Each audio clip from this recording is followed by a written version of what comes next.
Convido você a abrir a palavra de Deus em Gênesis 25.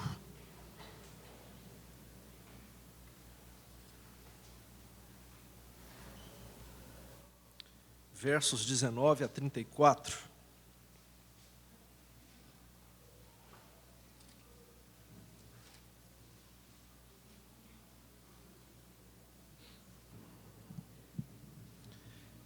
Gênesis 25, 19 a 34.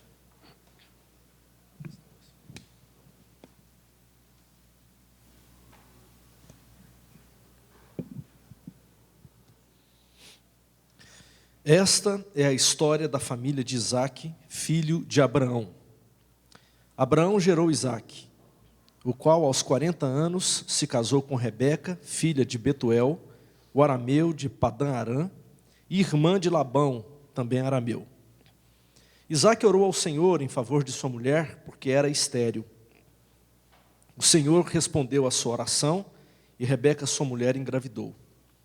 Os meninos se empurravam dentro dela, pelo que disse: por que está me acontecendo isso? Foi então consultar o Senhor. Disse-lhe o Senhor: 2 nações estão em seu ventre, já desde as suas entranhas 2 povos se separarão. Um deles será mais forte do que o outro, mas o mais velho servirá ao mais novo.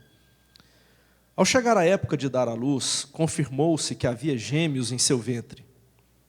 O primeiro a sair era ruivo, e todo o seu corpo era como um manto de pelos.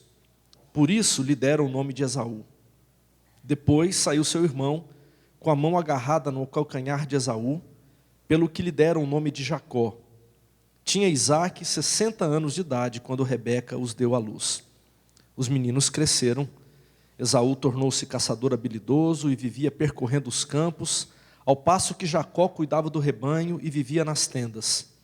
Isaque preferia Esaú, porque gostava de comer das suas caças. Rebeca preferia Jacó.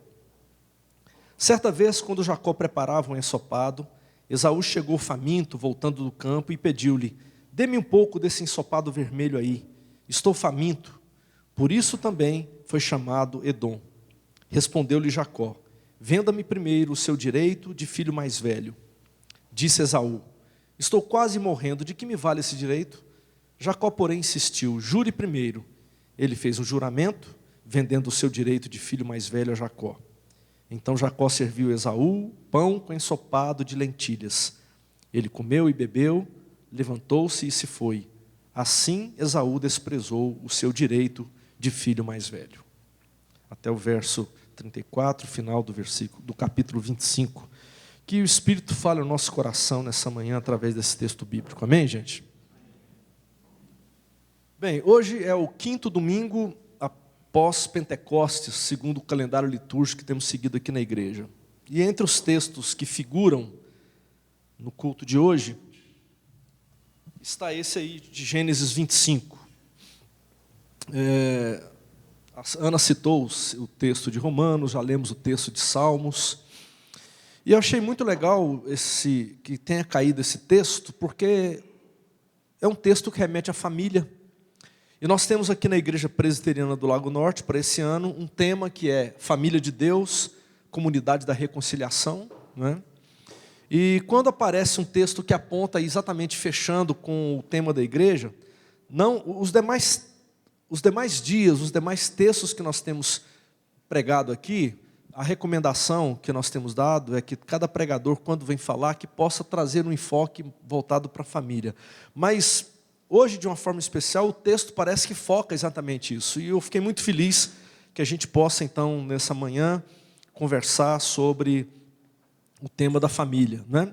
Eu não sei se vocês viram o texto do boletim, apesar do espaço ser muito curto, eu tinha escrito um texto imenso, aí você vai colocar no boletim, você vai reduzindo, cortando, até chegar a esse texto pequeno que está aí, mas é uma síntese de um tema que eu já queria ter tratado aqui na igreja, que é exatamente essa lei da palmada, ou lei Menino Bernardo, né?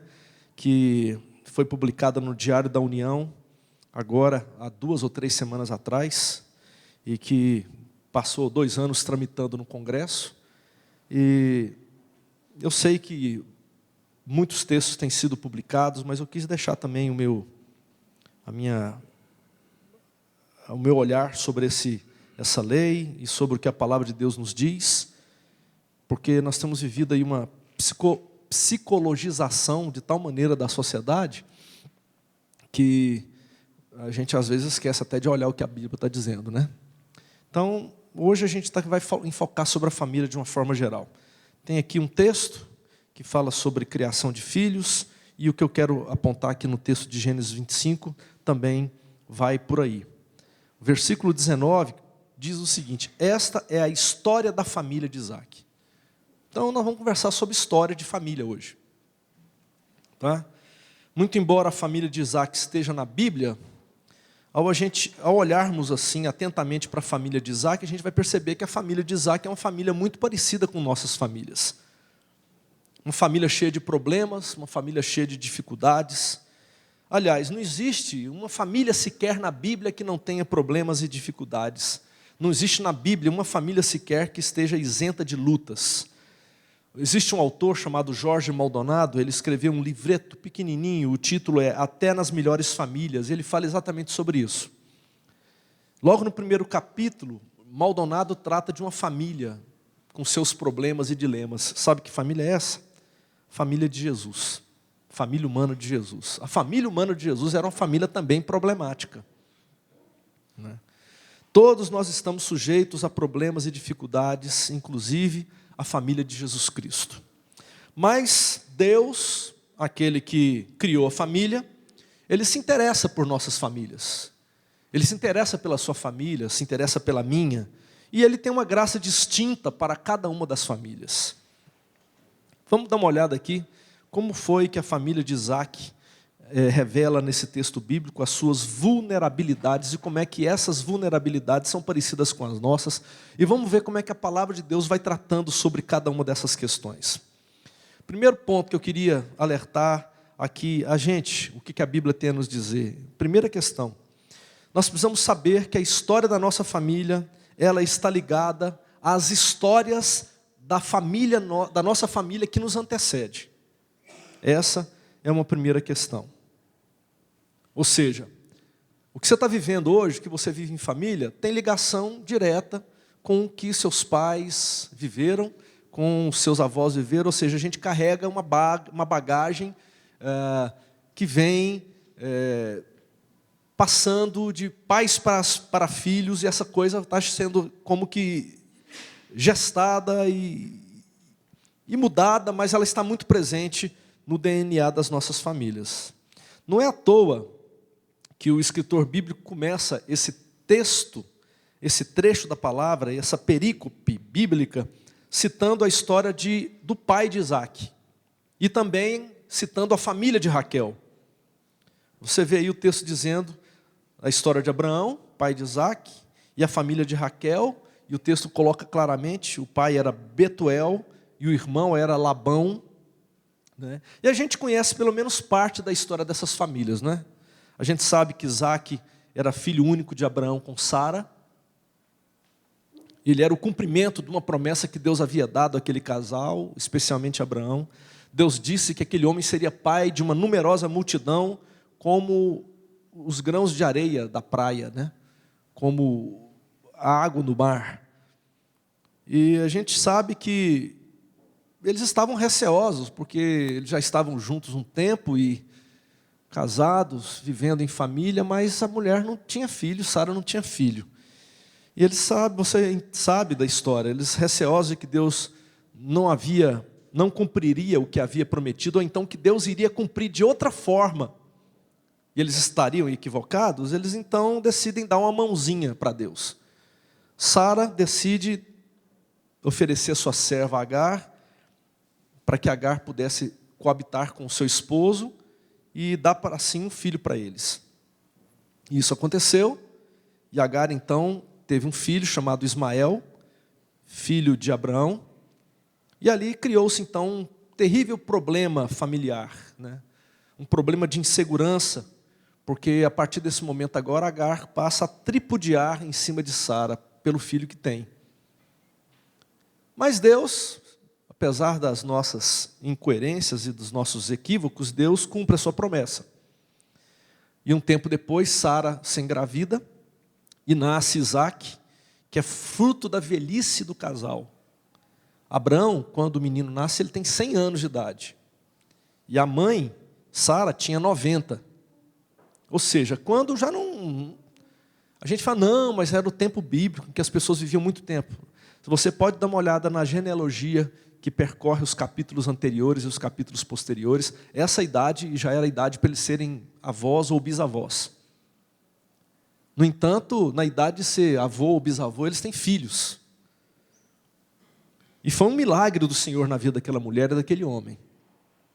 Sara, para resolver, então, de vez o mal-estar que criou, ela mesma criou, ela e o próprio Abraão, tendo Agar e Ismael, que era uma ameaça a ela fala para o Abraão, meu marido manda essa mãe e esse filho embora daqui, porque não dá para conviver com eles. E você sabe muito bem que Abraão, sofrido, porque aquele menino era filho dele, ele cumpre o desejo da esposa, e eles são enviados para o deserto, e se não fosse a graça de Deus, eles teriam morrido de fome, teriam morrido de sede, e teriam sido devorados pelos animais do deserto. Isaque, o filho da promessa, ele cresceu como filho de pai velho. Você sabe como é que é filho de pai velho, não sabe? Filho de pai velho é aquele filho que tem toda a atenção do mundo. O menino era excessivamente bajulado. O texto bíblico diz que teve festa até no dia que ele foi desmamado, o pai fez um churrasco. Para você ter mais ou menos ideia de como é que era o negócio. E o que seria resultado da bênção, resultado da graça divina na vida daquela família, passou a se tornar um problema sério, porque aquele menino passou a ser idolatrado pelo casal. Isaque virou um deus para os seus pais, especialmente para sua mãe, e esse é um problema que muitas vezes os pais acabam tendo com seus filhos, especialmente se é o pai mais velho um pouco. Por isso que a minha dica é o seguinte, tenha seu filho quanto antes, não deixa para ter filho depois não. Menino vira um negócio complicado na vida da gente, que a gente passa a idolatrar esses meninos. Eu penso que a gente tem que ter filho quando a gente é mais jovem, sabe? Para que a gente possa depois ter o menino crescendo com a gente, participando de muitas do nosso tempo de juventude ainda. Filho de pai velho já começa a se tornar idolatria muitas vezes. Deus então põe Abraão à prova. Falou, então quer dizer que vocês amam a mim mesmo? Então vamos ver se vocês amam. E ele fala para Abraão, toma o menino, vá, suba ao Monte Moriá e sacrifique o seu filho ali. E Abraão então perturbado, sem entender nada, confuso, porque Deus falou que daria uma numerosa multidão por descendência. E Deus só dá um. E agora esse um Deus está pedindo, como é que é esse negócio? E ele pega o menino e ele não titubeia, ele sobe o Monte Moriá. E enquanto ele está subindo para o morro, para a montanha, o menino pergunta, pai, a gente tem aqui a lenha, tem o fogo, tem o cutelo, mas nós não temos a ovelha para o sacrifício. E eu imagino que aquela pergunta que o menino vai fazendo é como uma facada no coração de Abraão. E Abraão, o pai com dor no coração, ele responde, meu filho, Deus proverá todas as coisas. E eles sobem, e quando chega lá, para surpresa do menino, o pai prepara a lenha e amarra o menino. Imagina o trauma na vida de um filho. Eu falo, que isso? Meu pai vai me matar aqui agora? Mas pai, mas e o carneiro? Não, Deus proverá. E o menino sendo amarrado. E quando então Abraão levanta o cutelo para imolar o filho, o anjo do Senhor chama Abraão, repreende Abraão. Abraão, Abraão, não toque no rapaz, agora eu sei que você teme a Deus, porque você não me negou o seu único filho, e dá para o menino, e livra o menino, e aí dá um carneiro que está ali preso pelos chifres, ali engarranchado, vamos dizer assim, usando uma linguagem bem goiana, ali no mato ali. E ele toma o carneiro, sacrifica o carneiro, e eles voltam para casa. O texto de Hebreus 11, na Galeria da Fé, fala que Abraão, naquele momento, ele imolou o filho no coração. Ou seja, o menino ocupou o lugar que deveria ocupar, que não era o lugar de Deus. Deus resolveu essa questão da idolatria de Abraão para com seu filho. Mas uma relação um tanto estranha permanece entre o menino e a mãe, entre Sara e Isaac. Tanto que quando a mãe morre, e ela morreu aos 127 anos de idade, o texto bíblico nos fala, Isaac tem aproximadamente então seus 37 anos, até aquela altura ele não pensa em casar. Ele vive na barra da saia da mãe. Ele não consegue lidar com esse negócio de ter uma outra mulher na vida dele que não seja a mãe. Tem uma relação esquisita ali entre mãe e filho. Tanto que quando a mãe morre, o pai então olha para aquilo e fala, está tudo errado, eu vou atrás de uma esposa para o meu filho. Era o filho que tinha que ir atrás da esposa, né? Mas o filho não, fica lá, vivendo na tenda da mãe, cultivando aí uma saudade da mãe, uma coisa mal resolvida. Mas Abraão fala assim, não, esse menino tem que casar. E o Abraão então manda o servo para a Mesopotâmia, terra dos seus parentes, e diz para o servo, traz de lá uma moça para o meu filho, dentre os parentes. Capítulo 25, verso 20 nos fala isso. É muito estranho que o pai tenha mandado o servo e o pai não tenha mandado o filho. O servo vai. E um tempo depois, ele traz a Rebeca. Rebeca era uma moça bem jovem, era parente de Isaac. E provavelmente ela era sabe aquela adolescente assim? E, rapaz, ela recebeu o bracelete, recebeu colar, e tinha um monte de camelo nessa jogada. E quando ela viu que aquele povo não era pobre, não, era um povo rico, tinha muita grana. E ela falou, não, o meu senhor me mandou vir aqui te buscar para levar, para casar com o filho dele. E ela fica, é o príncipe encantado, fica imaginando que rola um monte de expectativa, que história de hollywoodiana, que coisa é essa? E ela então, ela entra nesse jogo, e ela fala assim, não, eu quero, e o pai, na verdade, especialmente o irmão, Labão, que entra na jogada, o pai assim, é meio apagadinho na história, né? E eles querem segurar a moça por mais um tempo, e aí, não, mas tem que ser agora, e a menina, não, pai, vamos, deixa eu agora, esse negócio aí vai ser jóia demais. Tá? Então vai. E a menina chega, e quando ela chega em casa, ela encontra um homem bem mais velho do que ela. Um homem de 40 anos de idade. Um homem depressivo e inseguro. Porque era assim, Isaac. A morte da mãe ainda estava muito mal resolvida na vida desse rapaz, ou desse homem, né? Dá uma olhada no versículo 67, do capítulo 24. Versículos 66 e 67. Depois o servo contou a Isaac tudo o que havia feito. Isso é quando Rebeca está chegando. Isaac levou Rebeca para a tenda de sua mãe Sara. Olha, o tamanho da... Sabe aquele apartamento, aquelas roupas, a mãe morreu, mas você não tira, vai ficando aquela coisa ali, porque tem que cultivar a memória. É mais ou menos uma coisa assim. Ele nem para uma tenda para ele vai, ele fica ali cultivando aquela coisa. Ele leva a esposa ou a noiva para a tenda da mãe, coabita com ela lá, e diz o texto, e assim Isaac foi consolado após a morte de sua mãe. A esposa era consolo para a morte da mãe. Tem um negócio meio estranho aí. Quando ela chega, é naquela tenda, exatamente naquela tenda onde a mãe morou, viveu, é ali que Isaac coabita com ela. Rebeca, por outro lado, também vem de uma família um tanto complicada. A mãe não aparece na história de Rebeca.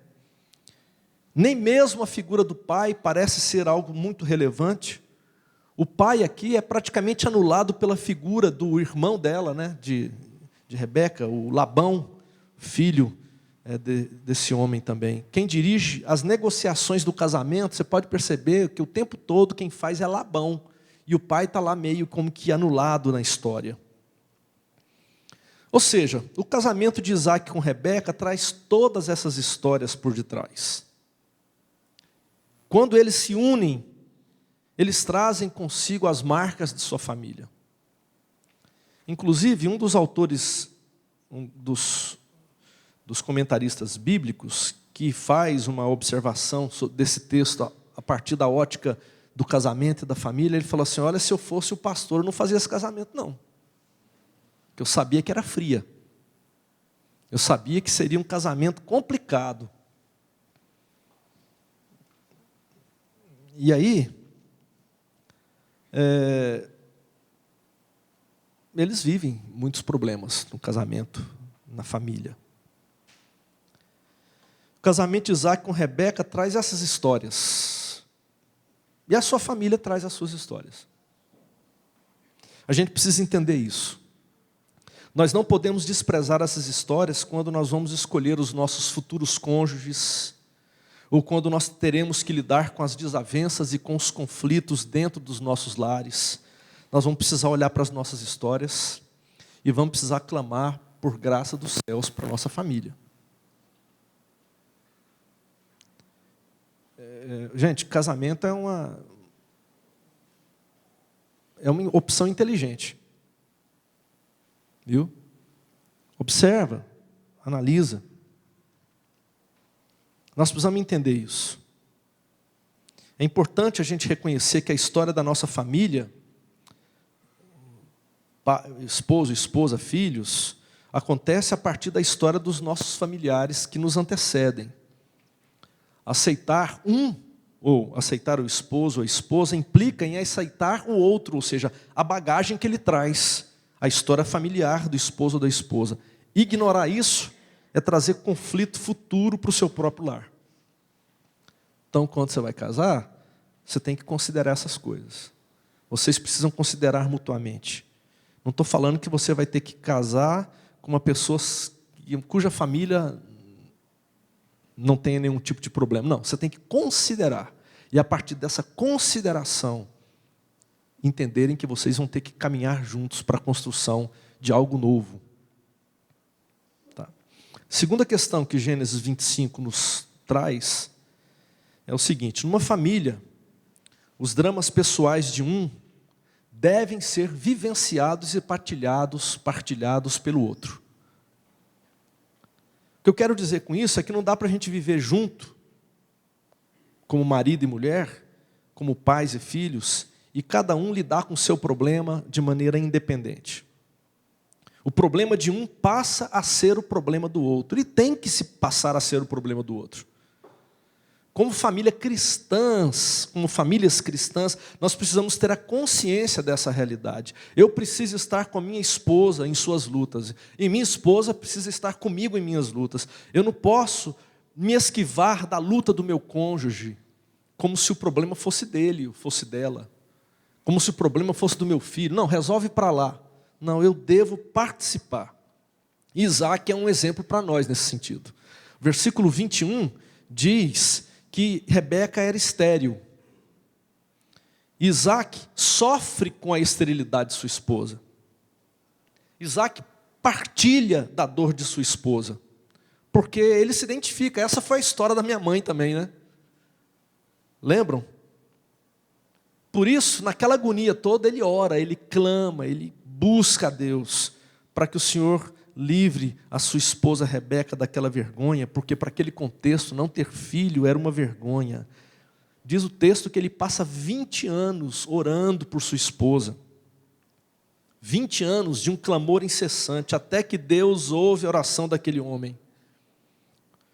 Maridos, mulheres, esposos, esposas, vocês precisam orar um pelo outro, orar um com o outro. A gente precisa clamar a Deus por nossos filhos, e os filhos devem clamar a Deus pelos seus pais.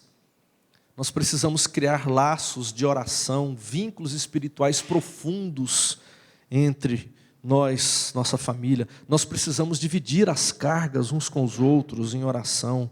Um membro da família não pode esconder o problema do outro, não. E o outro não pode ignorar, falar, não, isso aí você resolve para lá. Não, nós precisamos partilhar das nossas aflições, das nossas dúvidas, dos nossos medos, para lutarmos juntos por isso. No entanto, alguns comentaristas chamam a atenção para um fato interessante que eu não havia atentado até então. As mulheres estéreis na Bíblia, e são várias, principalmente da linhagem de Jesus, né? essas mulheres elas buscavam resolver as suas dificuldades com a gravidez. Lembra, por exemplo, de Ana? Ana muito sofrida, mãe de Samuel, né? O que ela faz? Ela vai até o lugar de oração e lá ela clama a Deus e o sacerdote olha para aquela mulher, acha até que ela está bêbada, ou seja, ela vai em busca, ela quer resolver. Lembra de Sara? Sara também quis resolver do seu jeito. Não, eu vou resolver, pegar na minha serva aqui e vamos resolver esse negócio de uma vez. As mulheres estéreis da Bíblia, elas buscavam resolver as suas dificuldades. Rebeca aqui não. Não há nenhuma menção de que Rebeca moveu uma palhinha para resolver o problema da esterilidade. Até eu penso que ela estivesse meio depressiva no meio daquilo tudo. Talvez a ausência da família, do pai, do irmão, da mãe. Talvez pelo fato de viver tão longe, no meio de pessoas um tanto estranhas, embora fossem família, numa cultura diferente. A sua incapacidade de engravidar não foi algo que moveu Rebeca a uma ação. Não, vou resolver isso. Não. Quem sai à luta é Isaac. E ela fica esperando. Tanto que quando ela engravida, e dentro do ventre dela vira um rebuliço, porque mulher que está grávida sabe como é que é, né? O menino vai crescendo, começa a chute daqui, chute dali. Imagina em dois. Aquela tumulto, aquele rebuliço, porque os gêmeos que estão lá dentro não param quietos. Ela exclama, no versículo 22, por que isso está me acontecendo? Em outra tradução ela diz, se é para ser assim, por que eu continuo vivendo? Imagina a depressão que essa mulher está passando. É para passar por tudo isso? Por que eu estou vivendo? Prefiro a morte. A gravidez para ela é um tormento. Eu acho que ela nunca lutou pela gravidez. Ela não estava muito feliz com aquilo. E nessa hora, Isaac precisou estar do lado, né? Nessa hora o marido precisa estar do lado. A depressão é alguma coisa, é algo que pode acometer uma mulher gestante, principalmente após o nascimento do bebê. E o marido tem que estar do lado, segurando a onda junto. Precisam ter diálogo franco, conversar, se possível, sobre essas lutas pessoais, orarem um pelo outro. Às vezes o marido não vai entender a cabeça da mulher nessa hora, e não tem jeito de entender mesmo, porque você tenta, por todas as formas, você tenta agradar e não consegue. É hora de orar, é hora de estar à disposição, é hora de ouvir algumas coisas que talvez não gostasse de ouvir, mas é hora de estar do lado apoiando. E isso acontece de ambos os lados. Às vezes é o marido que está vivendo o seu conflito, e às vezes a mulher tenta se aproximar e o marido, dá aquele coice bem dado, porque está vivendo o seu drama, e é nessa hora que a mulher precisa estar ali do lado, continuar orando, intercedendo. Nós não podemos, nesses momentos de conflito, nos afligir, nos afastar. É o momento da gente orar, é da gente buscar, é da gente apoiar um ao outro. Às vezes falta sensibilidade para um diagnóstico, mas nós precisamos pedir a Deus sabedoria para ler essas entrelinhas. Às vezes, algumas rejeições no casamento são fruto de insatisfações profundas da alma. Por isso, ore por seu cônjuge. Clame por ele, clame por ela. Busquem a Deus, juntos, e às vezes separados, mas por ele e por ela. Ore por ele, ore por ela, ore por seus filhos. A sanidade da nossa família passa por aí, por oração. A integridade da nossa família passa por aí, por oração, por busca de Deus. Terceiro, esse texto nos ensina que nós precisamos nos cuidar para não transformarmos a bênção de Deus numa tragédia familiar. Nós precisamos nos cuidar. Porque muitas vezes nós tomamos a bênção de Deus e aquilo se torna uma desgraça para a nossa vida. Isaac orou pela esposa, e olha que oração bem feita, gente. Deus respondeu, não é que o poder estava na oração, né? Mas Deus foi tão gracioso que respondeu a oração daquele homem, dando mais do que eles poderiam imaginar. Deus foi tão gracioso que ao invés de nascer um, nasceram dois. E quando os meninos nascem, o primeiro era vermelho, era muito cabeludo, e por isso ele recebeu o nome de Esaú. Cabeludo significa Esaú. O outro, o segundo, veio logo depois. Era gêmeo, né? E ele nasceu segurando o calcanhar do irmão. Tanto quando tiram o primeiro, o outro já vem a mãozinha do outro segurando o calcanhar. E por isso eles deram o nome de Jacó. Sabe o que significa Jacó? Aquele que pega pelo calcanhar.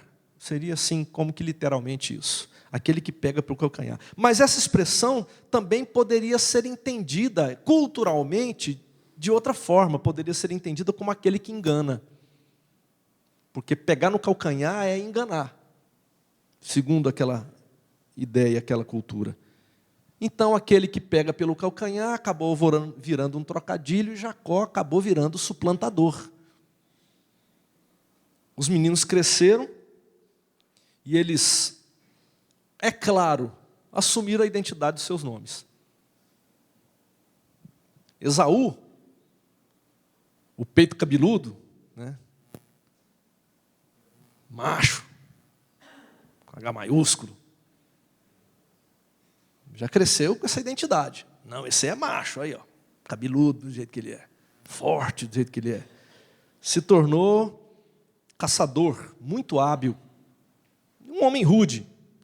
E o texto nos fala que ele vivia correndo os campos, andando no meio do mato, caçando bicho, nadando no rio, trazendo carne para casa. E quando ele trazia aquela caça fresquinha, o pai sabia que ia ter um bom churrasco. Por isso o pai começou a preferir o menino. Esse menino é bom. Ele foi um churrasco maravilhoso. Esaú tinha aquele jeitão de homem forte, homem com H maiúsculo. E o pai falou, esse menino eu sinto firmeza nele. Esse aí, honra as calças. Jacó foi crescendo e vendo aquela coisa se dando dentro da família. Eu acho que até por uma reação, ele foi como que se tornando ele um pacífico, morava em tendas, preferia ficar em casa, era tímido, caseiro. E a mãe, olhando tudo isso, falou, esse menino precisa do cuidado da mãe. Por isso ele se tornou predileto da mamãe. Né? Os meninos eram diferentes, gente.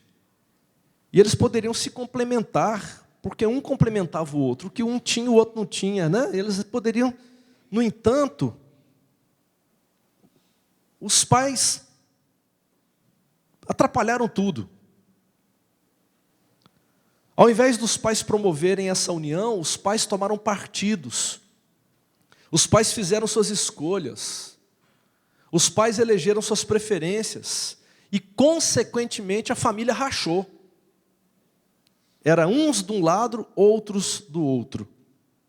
E nós, como pais, precisamos entender que os nossos filhos são passageiros no nosso lar. Eles chegam, nós preparamos os nossos filhos para a vida e eles vão embora. Por isso, as alianças entre os cônjuges jamais poderão ser negociadas em função dos filhos. Seus filhos, para terem um crescimento saudável, equilibrado, eles vão precisar ver em vocês essa união, essa complementariedade de homem, de mulher, da figura do pai, da figura da mãe, a figura masculina e a figura feminina, e assim eles vão crescer de maneira saudável. Aqui nesse caso não foi isso que aconteceu. Eles transformaram a bênção de Deus, que era a resposta da oração, numa tragédia. Aqueles meninos que eram resposta de oração, os pais acabaram transformando aqueles meninos numa competição dentro de casa. Famílias competitivas geram filhos competitivos. No pior sentido da palavra que você pode imaginar. E aí, a família nunca vai ser espaço de paz. A família vai ser lugar de conflito. Porque você chega em casa sabendo que já vai ter que enfrentar a luta. Já chega em casa sabendo que você vai ter que lutar para garantir o seu espaço. E é difícil viver assim.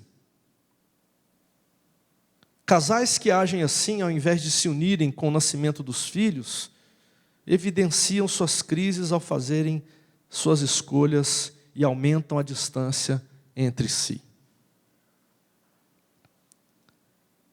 Cuidado com o que você faz com seu filho. Tem muita gente usando o filho o filho acaba sendo usado para expressar toda a sua indignação ou a sua insatisfação, né, com o relacionamento conjugal. É interessante, a aliança o marido tem que ter com a mulher. A aliança a mulher tem que ter com o marido. E dessa aliança entre marido e mulher, aí sim, aliança com os filhos. Não dá para aliançar com o filho contra o cônjuge, não dá. Isso é uma loucura, isso é uma idiotice. Casais que vivem assim, vivem terríveis conflitos. Aquele negócio que fica jogando o filho para ofender o cônjuge. Não, ele ama mais a mim do que a você. Gente, vocês precisam se amar. E os filhos são resultado desse amor e dessa união. Isaac e Rebeca, em vez de fortalecerem o núcleo familiar e a união conjugal, eles criaram uma aliança intergeracional. Uma aliança de gerações, doentia, impedindo a fraternidade entre os irmãos. Olha só, os meninos não podiam nem ser amigos, porque os pais jogaram um contra o outro. Nós temos que estar atentos a essa questão. Por isso, casais, unam-se e vejam os filhos com uma bênção de Deus, para vocês cuidarem juntos, sabendo que no tempo devido eles vão sair de casa para seguirem os propósitos de Deus para eles, e vocês continuarão juntos. Vocês continuarão juntos. Preparem-se para isso. Quarto e último. A maneira como você recebe o seu filho, você poderá marcar esse menino, essa menina para o resto da sua vida. A maneira como você recebe, como você lida com ele. Quando os meninos nascem, o nome que esses meninos recebem é a exata descrição dada por aqueles que receberam aqueles meninos. Certo? Nasceu, olhou, falou, esse aqui, a característica dele é essa, vai ser isso, vai se chamar isso, e obviamente, a partir do momento que você diz, vai se chamar isso, vai ser assim. Você já estabelece futuro. Esaú, o cabeludo, recebe esse nome porque nasce com muito pelo, e assim cresce um homem tipo cabeludo, dado às caças, à vida do mato. Jacó recebe esse nome porque quando aparece, está agarrado no calcanhar do seu irmão, que sai primeiro do ventre da mãe, e as pessoas olham para aqui e falam, olha tanto que esse menino é competitivo, já está puxando o calcanhar, já traz um peso na criaturinha que acaba de nascer. E esse menino queria nascer primeiro, por isso agarra o calcanhar do irmão, cuidado com ele, porque ele é aquele que engana, viu? Ele é o suplantador, ele é o Jacó. Toma cuidado com esse menino. E provavelmente por essa causa, Jacó acaba sendo mais recatado, o mais caseiro, porque ele tem sérios problemas sociais com seu nome. Né? Os meninos estavam brincando esses dias lá em casa, né? Que eles sofriam lá na escola, porque o sobrenome Feitosa. Então, feiosa, feiosa. Né? Aí eles começaram a contar de outros que tinham outros sobrenomes aí, que parece que o negócio ficava pior ainda. Né? Pois é o nome. É o nome. Imagine você ser chamado de suplantador. Por onde você passa, todo mundo. Lá vai o espertinho. Oi, espertinho, tudo bem? Na chamada da escola. Espertinho, presente.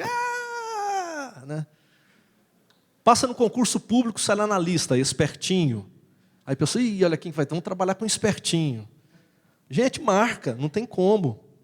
Certamente, por essa fragilidade, é que Jacó recebeu aí uma atenção especial da mãe. Às vezes nós não damos conta disso, mas as palavras, elas podem criar ou reforçar qualidades ou desvios nas pessoas com as quais nós convivemos, sejam filhos, sejam cônjuges ou pessoas próximas. Facilmente nós adquirimos a identidade que as pessoas nos dão.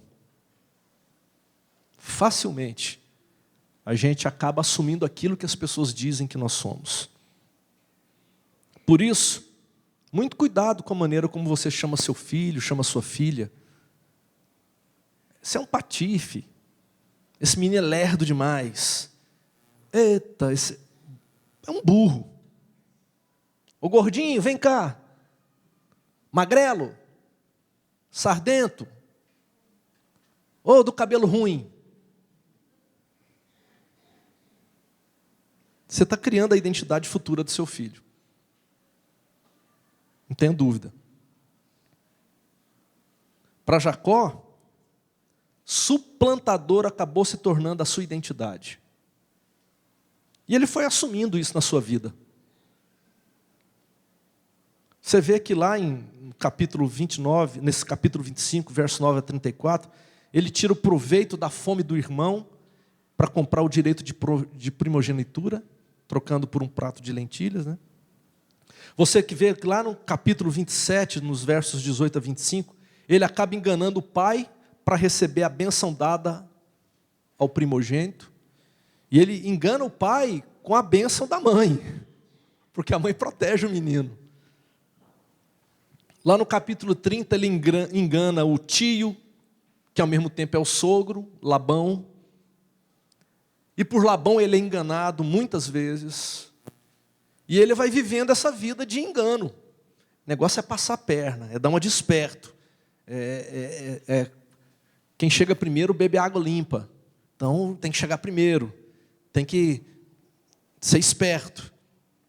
E se nós formos avaliar mais profundamente, olhando com atenção o texto bíblico, a gente vai perceber que Jacó acabou se tornando o bode expiatório para as práticas mentirosas do seu clã. Você lembra da ideia do bode expiatório? Que a gente usa essa expressão, às vezes nem se toca, né?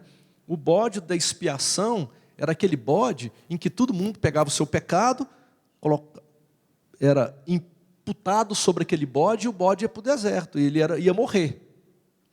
Aquele bode, ele pagava, era uma forma de expiar o pecado de todo mundo. Jacó, na verdade, ele foi o bode expiatório da família. Na verdade, a família era uma família de espertos. Era uma família de gente que vivia assim, agia assim. E aí colocaram a culpa e todo o peso sobre esse rapaz. Ele é o suplantador, ele é Jacó. Por exemplo, ele representava um desvio de caráter de toda a família, que acabou caindo sobre ele. Por exemplo, Abraão, no capítulo 12, você vê que Abraão dá uma despertinho, Sara dá uma desperta também. Tem relatos da esperteza de Isaac, da esperteza de Rebeca, Esaú, seu irmão, Labão, Raquel. Todo mundo aqui é farinha do mesmo saco. Avô, pai, mãe, avó, irmão, esposa. O pai da esposa, o sogro, que na verdade também é da família. É um bando de gente espertinha. Mas quem recebe o nome é Jacó, aquele rapaz. Essas atitudes e padrões de comportamento que são passados dentro de uma família, de uma geração para outra geração, sem que membros tenham consciência disso, acontece de uma maneira muito frequente. Por exemplo, a gente que lida às vezes com questão de aconselhamento, a gente percebe muitas vezes estruturas matriarcais que vão se fortalecendo tanto dentro dessa figura feminina que banem a figura masculina. E aí, a avó é separada, a mãe é separada, e o que sobra para a pessoa? Ela tem que separar também. A gente lida com isso no dia a dia do trabalho pastoral. Padrões de comportamento imoral, onde o pai traiu a mãe, o avô traiu a avó. Ué, então, eu tenho que trair também. Eu estava até conversando algum tempo atrás com pessoas e dizendo que eu já visitei regiões do país, não vou falar aqui, mas regiões do país onde o homem que não trai, ele não é macho. Ele tem que trair a sua esposa para manter a sua identidade de cabra macho. Quando falei cabra macho, já entreguei o lugar, né? Mas é uma coisa, gente, são estruturas de pecado que vão sendo vivenciadas e criadas dentro da família, desvios, desvio de caráter, que vão se manifestando de geração em geração.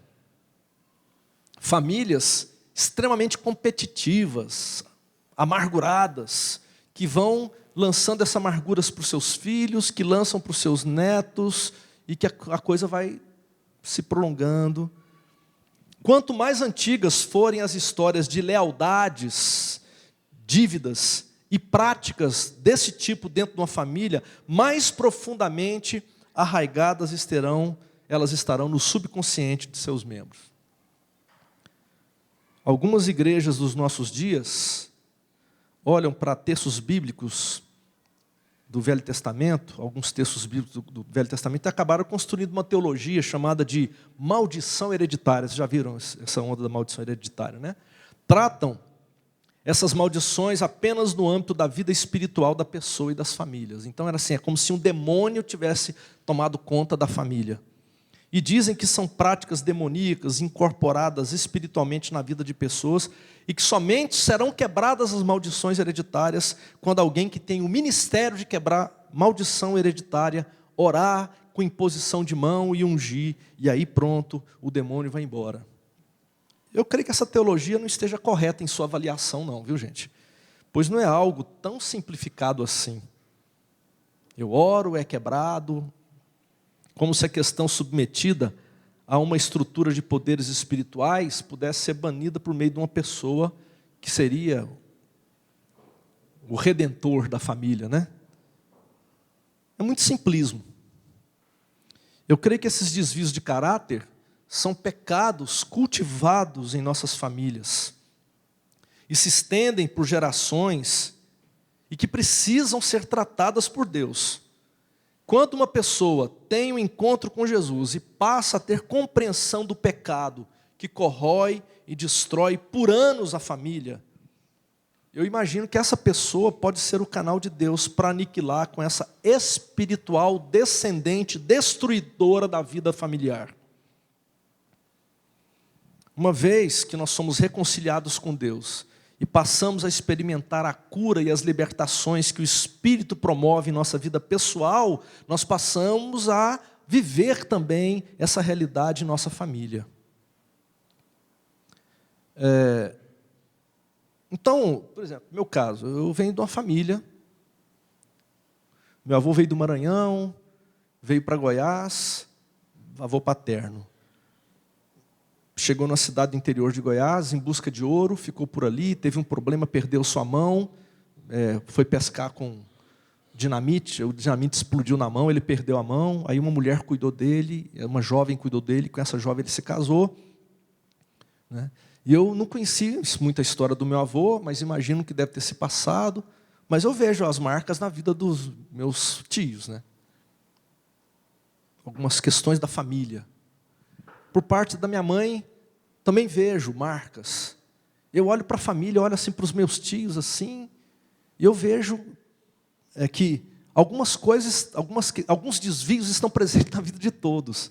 E na vida dos filhos deles. E a coisa vai como que se institucionalizando dentro daquela cadeia familiar, né? Isso acontece. E eu carrego toda a possibilidade de fazer o quê? De reproduzir isso na vida dos meus filhos e meus filhos na vida de seus filhos. Certo? Mas quando a gente passa a ter consciência dessa questão e a gente se entrega para Jesus verdadeiramente, a gente tem que botar um basta nesse negócio. A gente precisa se arrepender do pecado, a gente precisa ser tratado pelo pecado da família. Não podemos prolongar com esse negócio. Nós temos que falar, Senhor, tem misericórdia de mim, tem misericórdia de nós, tem misericórdia dos meus filhos, tem misericórdia do que virá a partir daqui. Isso, para mim, é quebra de maldição. Quando o Espírito revela o pecado, e você, agarrado na graça de Jesus Cristo, você interrompe um ciclo que vem se manifestando por várias gerações. Às vezes famílias religiosas, famílias presbiterianas, mas está lá o ciclo sendo desenvolvido dentro do contexto da família. Bem, no caso de Jacó, foi necessário alguma coisa. Foi necessário que Jacó mudasse de nome. Ou foi necessário que Deus mudasse o nome daquele homem de suplantador para Israel. No capítulo 32 você vê isso. Quando Deus fez isso, Ele faz a fim de provocar uma mudança radical na vida da pessoa. Aquele que era o bode expiatório da família. Ali concentrava toda a frustração de uma família. E Deus então transforma a vida daquele homem. Mas isso só aconteceu, preste atenção, quando Jacó estava pronto para lutar. Capítulo 32 de Gênesis.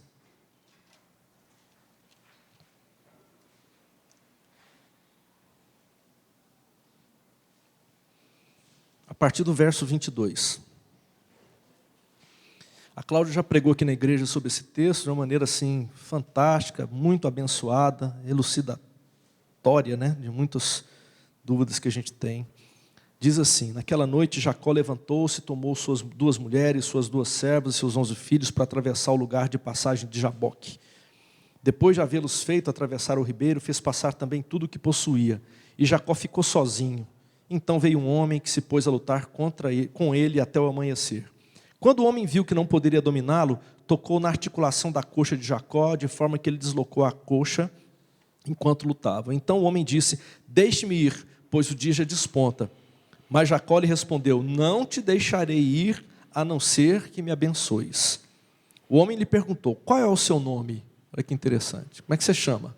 Quem é você? Eu sou um suplantador, eu sou o Jacó, eu sou o espertinho, respondeu ele.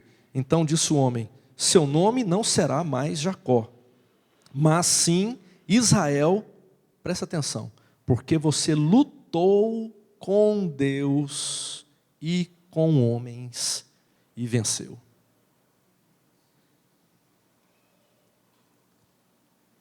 Isso só aconteceu quando Jacó estava pronto para lutar.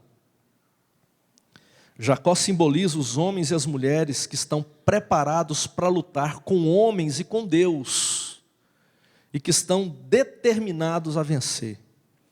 Jacó, acima de tudo, demonstra o compromisso que ele tem com Deus, de Deus o transformar sua vida para o bem, por mais pesado e difícil que seja, que fosse a herança que ele trazia. E eu olho para essa história e alguma coisa muito interessante me vem à mente. O povo de Deus poderia levar o nome de qualquer um dos patriarcas, né? O povo de Deus poderia se chamar assim, Abraão. O povo poderia se chamar Isaac. O povo poderia se chamar até mesmo Moisés. Mas o povo se chama Israel. Porque ele é a personalidade que cativou a imaginação de uma nação inteira. O Deus que pode transformar-nos e mudar não somente a nossa vida pessoal, mas um Deus que a partir de uma transformação em mim pode estancar um processo degenerativo do pecado que tem dominado as estruturas familiares do nosso tempo. Então, nós lemos hoje pela manhã aqui o Salmo 65, né? Enquanto a Ana lia, alguns versículos iam ficando muito claros para mim.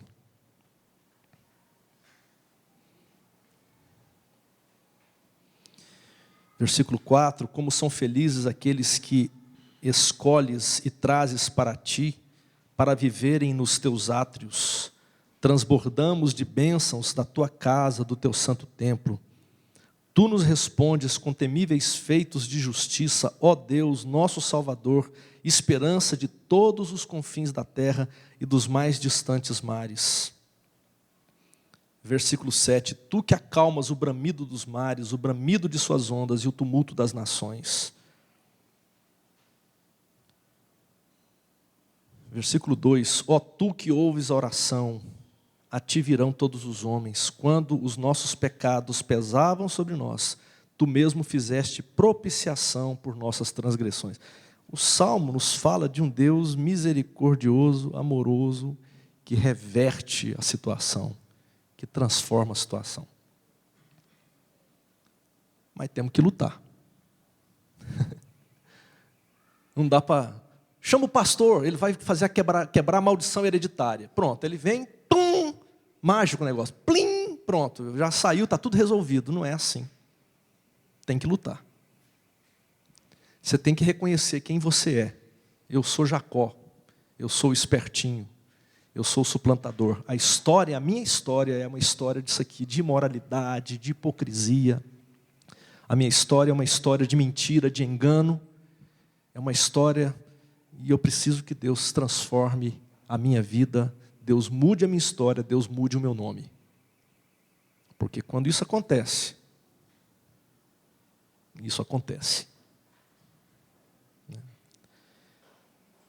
que Deus tenha misericórdia de nós e que Ele nos ajude a estarmos dispostos a lutar por uma realidade transformadora,